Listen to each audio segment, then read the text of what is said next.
What's up, everybody? Welcome to the channel. Hopefully welcome back.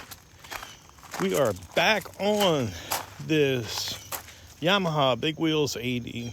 Got a couple of videos that went out on this one recently. Did front forks the other day and some other stuff with getting this thing going. So today we've got some parts. We've got some Boyesen power reeds, some new clutches, chain and sprocket set, and that's more than just maintenance. So this thing has a 15 tooth sprocket on the front. I got a 16 tooth sprocket, which is going to basically give us more torque out of the hole but less top end. And then this thing has a 32 tooth back sprocket on it now. We're going to be stepping up to a 36 tooth sprocket, which will also be cutting our top speed but giving us more torque. You know, I was like, hey, let's do some tests or whatever, but this clutch is kind of slipping a little bit here and there. I think it would be difficult to get some good reproducible data out of that. So I guess we're just going to do it, if you know what I mean. Another thing that we're going to do is we're going to do a clutch mod on this thing. I thought it had already been done, but it's not been already done. This thing has 12 balls for the centrifugal clutch. We're going to pull 3 out, which is going to basically give us a higher stall rating. We're going to leave the hole, so to speak, at a higher RPM, put it closer to the power band, if you will, the RPM where the motor is, you know, making its peak power. And with that and these reeds and the gear change, this thing should be a lot more fun to ride for a heavy rider. Now, these are said to do about 30 miles an hour. I can't remember how fast this was when I was a kid and I had one of these. You know, everything seems fast when you're a kid. But, you know, out here in these hills, for me to be on this bike doing 30 on hilly roads and stuff like that, not real practical, probably a little fast. I love to go fast, but not... Oh, wait, crybaby dog's here crying. What's up, little buddy? Anyhow, so if we lose some top end, it's not going to be the end of the world, because doing 25 on this thing as a grown adult seems pretty fast, just because, you know, it's like you're riding a gnat, if you will. But yeah, so we got plenty of stuff to do here. This should make some pretty interesting differences with this bike.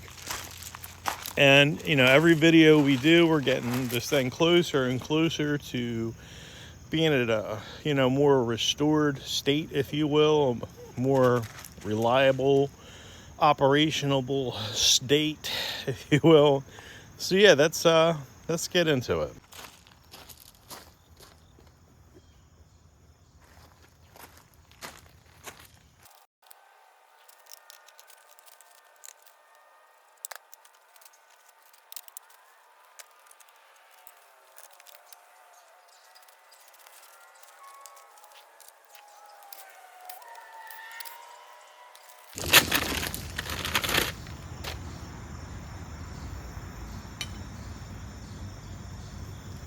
All right, good news. These holes line up. It appears as if it's going to fit. And already you can notice, you say, hey, you know, going from a 32 to a 36, is that really a big difference? You know, what's 4 teeth? Well, that's what it is. You can see there's a big size difference there. And basically the way that this works, if you're not familiar, is, you know, a smaller sprocket spins the back tire faster. That gives you more speed. A bigger sprocket spins the back tire slower, which gives you kind of like more leverage, if you will, which gives you more torque. And that's what we're looking for. We want to be able to get up hills with a heavy rider. We don't need as much top speed, so that's what we're going for. So let's get this together.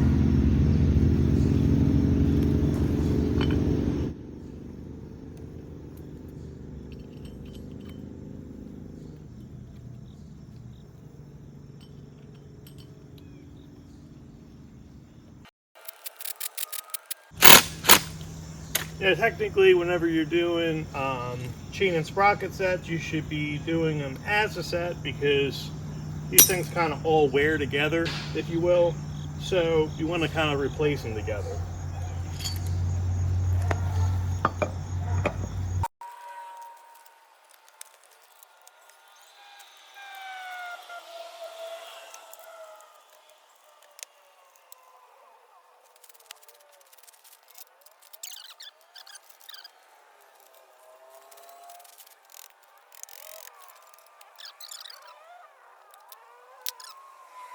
16-tooth sprocket.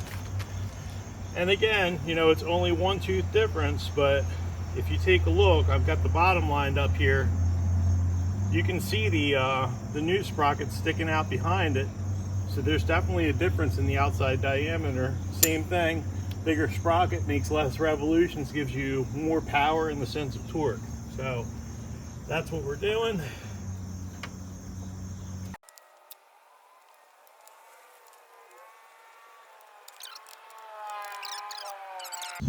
And the neat thing about doing these gear changes is that you can kind of tailor your speed and performance with these gears. And like, let's say that let's say I wanted to be able to go faster, like I was going to ride at my friend's house and he was just open fields. You would want the speed then.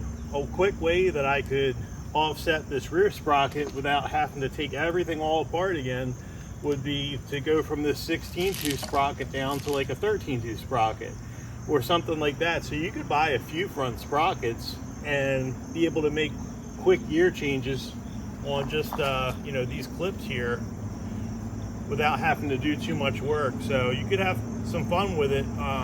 These gear changes aren't permanent, you know, you can switch it up.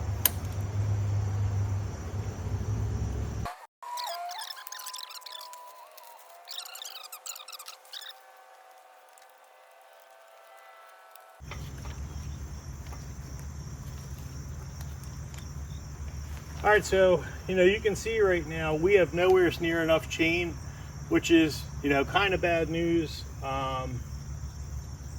When I bought this chain, I believe it's an 84 link chain. I don't know how many links a standard chain is. I'm going to do a time lapse here. We're going to count these links.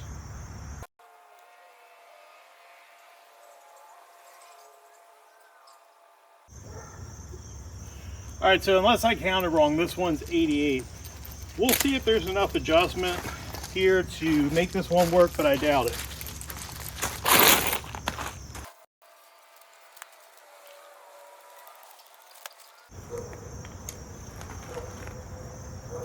All right, so it looks like we're a few links away. There's a couple of things we can do here, and this is with the adjustment all the way in, which isn't super ideal.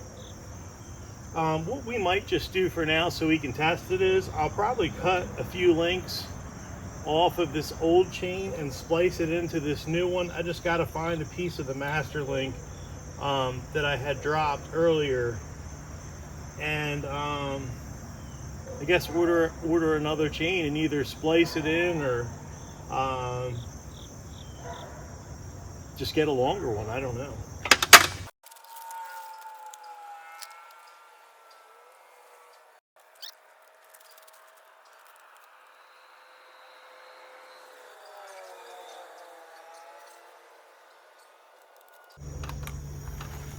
Okay, so this will be a good little addition to the video, because like, let's say that you got a chain and it's either too long or too short. This would be helpful for you as well. So when you're taking a link out, there's different ways you can do it, but we're just going to use a grinder. So if you notice, these master links go on through one end. So when you cut an end off, you've got to select the end to where you can slide the master link to the next one. So we're going to have to grind this side of the link off and remove it. So that's what we're going to do. I'm going to go get the grinder. I'll be right back.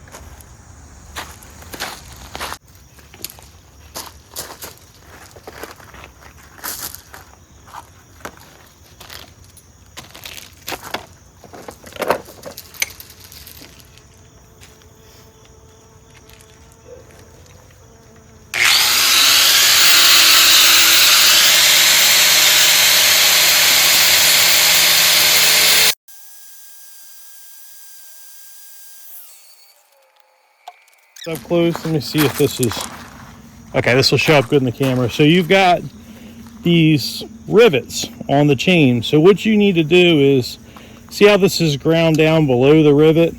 We're going to grind below the rivet on both sides.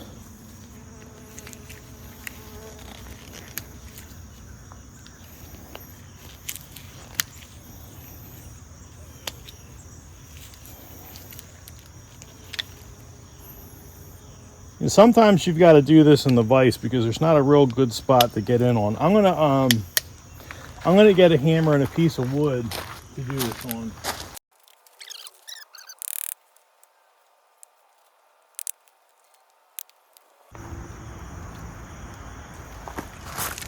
All right, so here's what happens. Now this would, if you were going to either shorten your chain or try and do like a little ghetto rig like I'm doing where you're lengthening it, you can see that when you grind this off, you can pop that out with a screwdriver, and then this is the end that you have left. And we can basically use these few extra links. We'll have a double master link on there, and what I'll do is, because this stuff is like kind of basic, so this is a 420 chain. That's basically the size of the chain. I'll just go back onto eBay and order one of these chains in the correct links. Like, I ordered this for the bike, so I thought it would be the correct number of links. I didn't count the links, so that's my bad.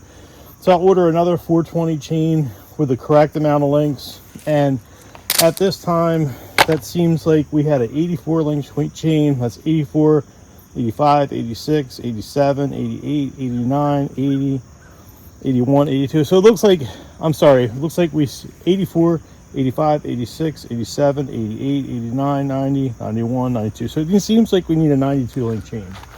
So I'm going to clean this up with a wire brush because it's a little scuzzy. And we've got new sprockets on there.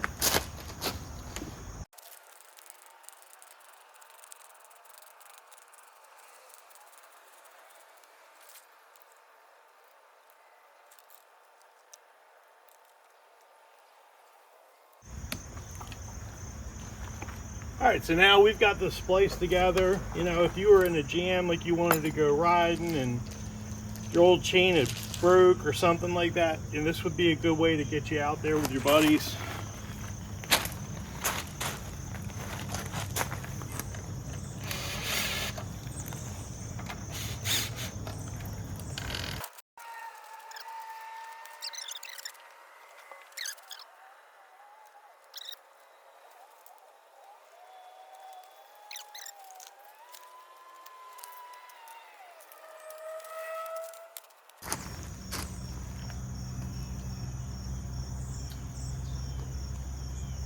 Okay, so we got this chain back on here. I think what I'm going to do now is I'm going to take this thing for a little spin, see what it feels like with this new gear ratio on here. And while I'm doing that, the engine will warm up, and we'll drain this oil out of here, and then jump into this clutch mod, run it again, see what it feels like, and then we'll pull this thing apart and put the reeds in and run it and see what it feels like then, so we can kind of get a feel for what kind of gains we got out of what. And it's always good to kind of track what's going on. So let's do that. I'm going to make sure that this camera pans out a little bit so you can see this thing kind of spinning around a little bit.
off abruptly. I'm not sure what that's all about.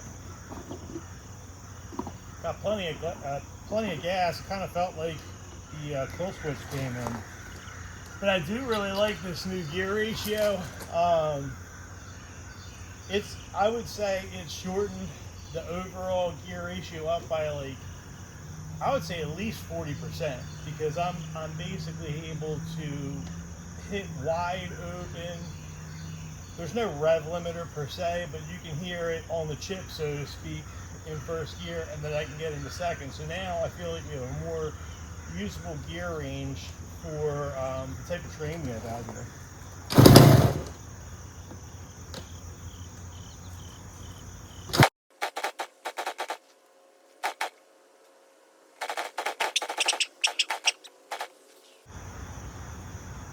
Well, I'm not sure what we got going on there just yet. I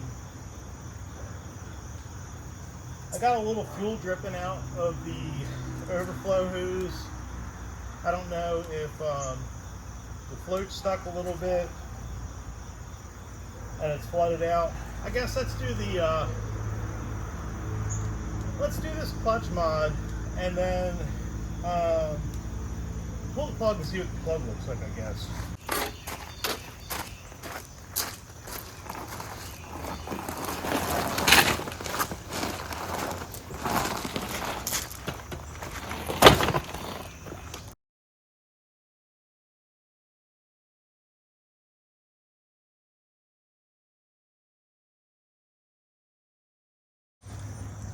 All right, we got you guys a much better viewing angle here. Let's start taking this thing apart.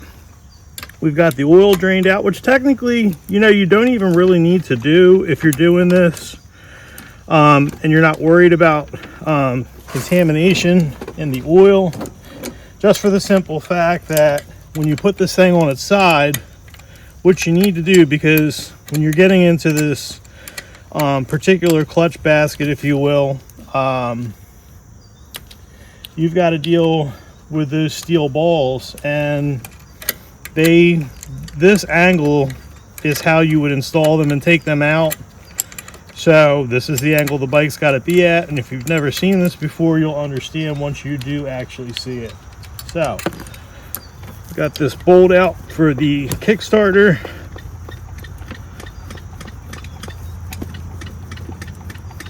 Trying to wiggle this thing up off of here. Sometimes you need a straight edge screwdriver to spread this open just a little bit more. Get it where you're trying to go, which is off. Put our bolt back in here. But this is what I would call, you know, a real easy something or other for people to do. As long as these screws have been out before, so you're going to see me using a power tool to back them out. If it's the first time you're taking these out, you might need to use an impact screwdriver. We've already done that previously, so we're in the clear in that regards. This is a pretty dirty rag, but I'm going to set this here, put our screws on. Anything else we might need to set off to the side.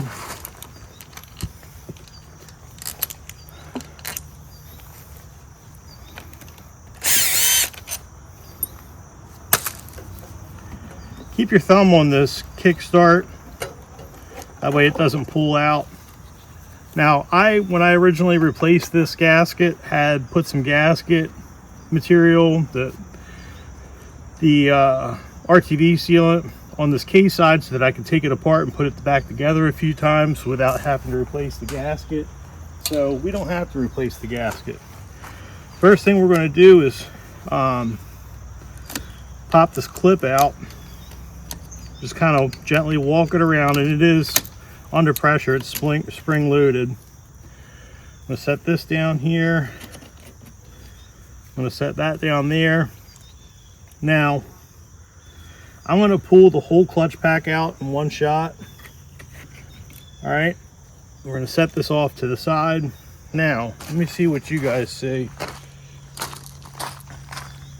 I'm going to pull you around to this side for a second so you can see the balls better.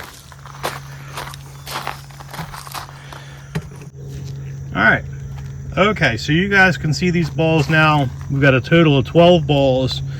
And I thought that some of these had 15. Maybe they did, but if in the clutch basket it says 12. So I think 12 is the correct number from the factory. We want this thing to leave the hole at a higher RPM, so we're going to pull one ball out, and we're going to leave these evenly spaced. Okay, so there's one. It's wanting to pull two out, which is fine. We'll just put them back where they go, evenly spaced.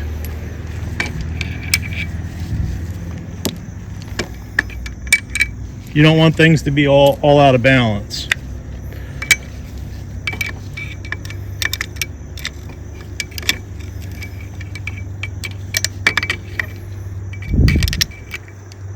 You know, there's a little piece of dirt that got on that one. Got that off. Alright, so you can see two slots, one slot.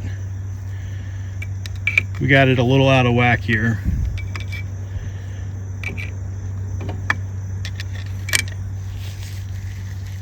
Pulled one ball too many out. Okay.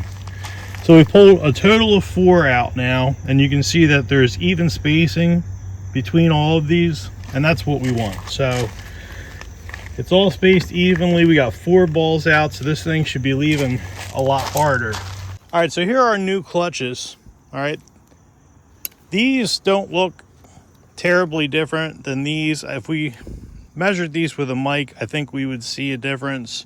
But you can see that this is heavily rusted, whereas this one is not. A lot of contamination going on there. Now, in a previous video, I had cleaned these steels. You can see some pitting there. That'll be fine for this bike. It's an 80cc bike. I don't really think we're going to have any issues there. But, yeah, so what we're going to end up doing is, I don't know if you can notice, this is what I'm going to call a beveled edge. And then that is a non-beveled edge. We want to do the bevel edge up. So what I'm going to do right now is I'm going to pull out all of the old frictions. I'm going to pull out all the steels.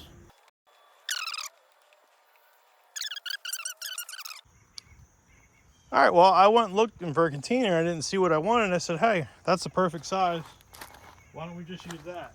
I'll probably have to waste a little more oil than I want to, but that's okay. Just put some oil in here. Start sticking these frictions in here, letting those guys soak.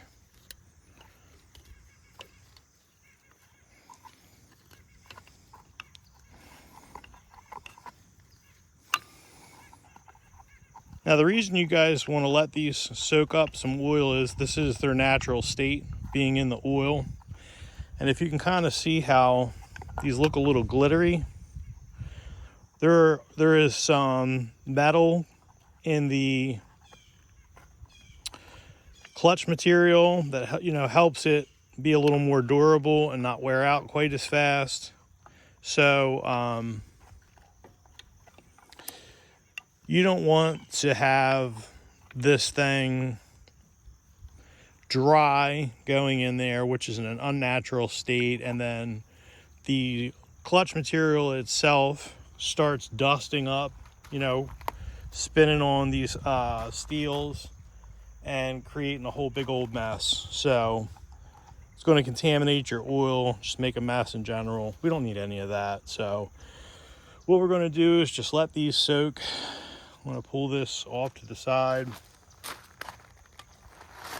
In the meantime, what we can do is put the base of this basket back in. As again, let's just double check. You can see all those balls are spaced out evenly, which is exactly what we want. We've got all of our springs on here. They can pop out, so, you know, keep an eye out for that.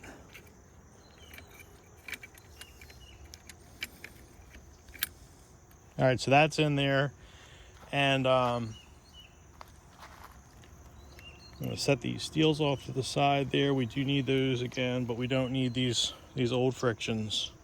They're just looking real cruddy, rusted up, just no good. So And we are using a quality part. These are EBC clutches. I've got EBC brakes on here and EBC clutches.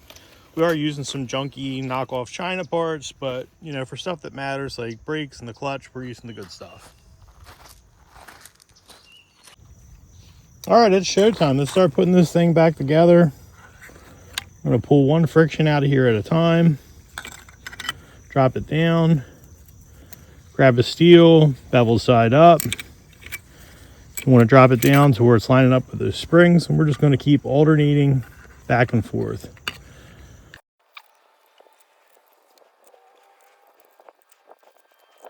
Pressure plate is going to be your last steel. This is going to go down this side up. It's going to sit on top of those springs, and then we're going to put this, I'm going to move this because I have a feeling it's going to get a little rocky like it is right now.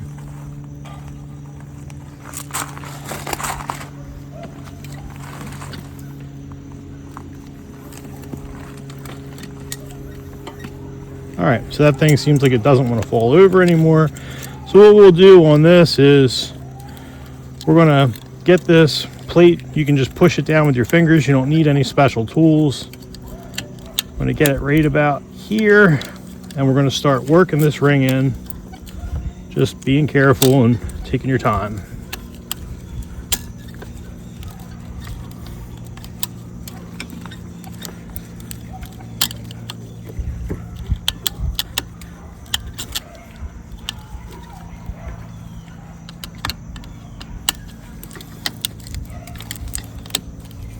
Now, a good thing to do is kind of go around. I don't know if you can see it or not, but it is pushing outwards into this groove.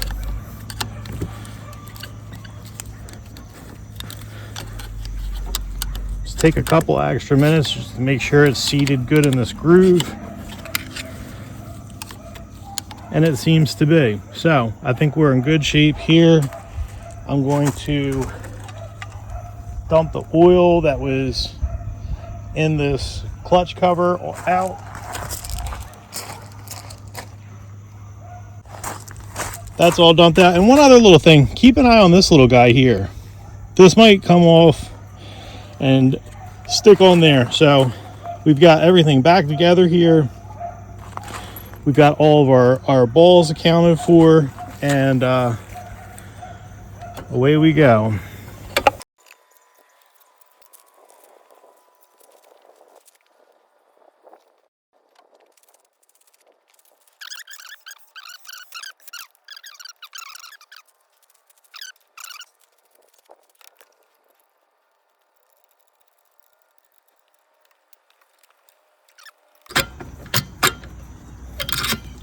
Now, one additional thing that we're going to do while this thing's sitting here like this is pull this spark plug. Got some mud here from running on the road through the woods. I want to see if I got a good clean spark, because it's acting like it's either losing fuel or ignition. It's hard to say which one.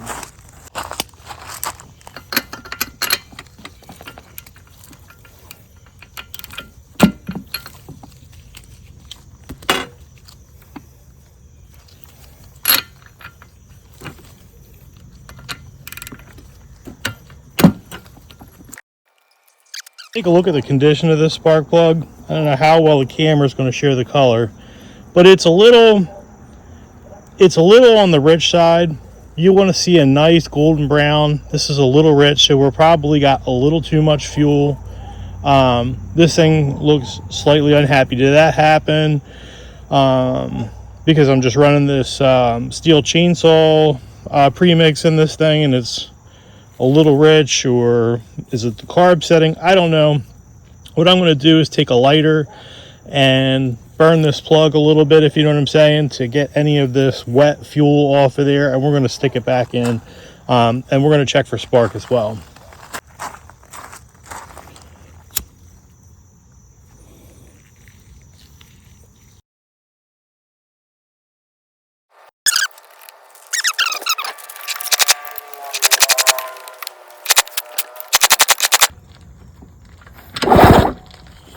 All right, we are getting a spark. It looks a little on the weak side. I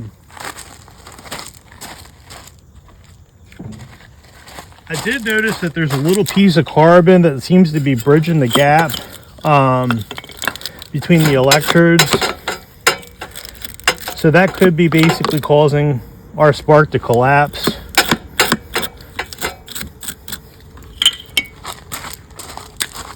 Simulating a weak spark.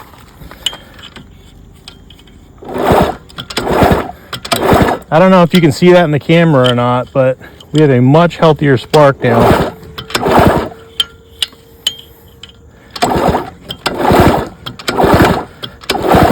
So that should be enough to run this bike. Another issue we could have is low compression. You know, low compression will do it to you, and we have not checked that yet.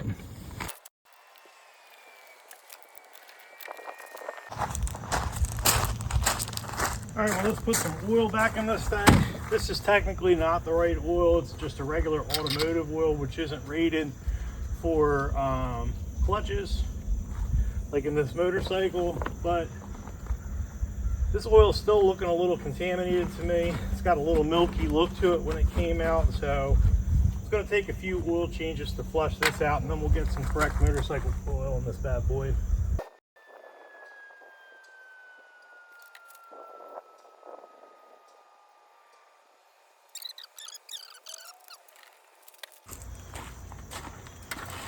All right, so this thing's in neutral. I'm gonna put the fuel back on. Let's see if we can get this thing to start. It should start, we'll see.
Well, my first impression is with those four balls out of the clutch, I mean, we're taking off at almost wide open throttle. It might even be a little too much. It seems like these clutches might be slipping a little bit. I don't know if it's because it has the wrong oil in it or they just need to break in a little bit, but the gear ratio is awesome. Before riding around here, I couldn't even really get into second unless I was going past that little trailer over there. Now back on the roads, I could not get out of second gear. I think I'm going to cut the camera and go run that road and see what it's like back there real quick. Then we'll put the reeds in. Okay, so I went and ran this thing on the road back there, and the gear change is awesome. The whole clutch situation, I don't know if there's any real difference there or not. I do apologize, the aspect ratio got screwed up for the last portion of this video. I guess I hit the wrong button or whatever. But now we're going to go ahead and throw these reeds in. We're going to be installing these Boyesen power reeds. Now, I'm not super sure. I got to open this package up. Sometimes they want you to rejet for these things. Now, reeds in general, are kind of a wear item on these bikes. This is an 88, so obviously these reeds are not quite 40 years old, but not too far from that. So putting a new set of reeds on is a great maintenance item, plus this is a little bit of a performance upgrade. So we're going to go ahead and get this thing tore down and get these reeds in. Okay, I'm going to explain something here. We've got the new Boyesen power reeds in. So these are, I guess, what you would call a dual stage reed, because there's two separate reeds, whereas the factory one was this metal reed.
It's back together. We got the Boyesen power reeds in.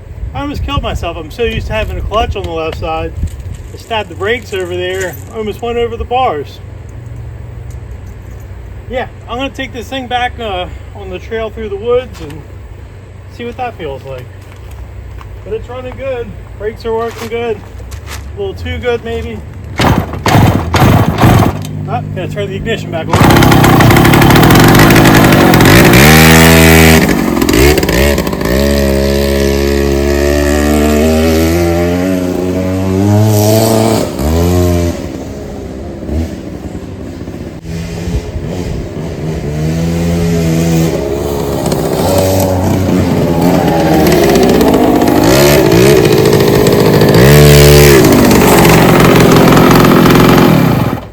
Shoo! This thing's crazy. Way too small for me, but it's getting it pretty good. So yeah, that's going to wrap it up for this video. Next video, I want to check the compression.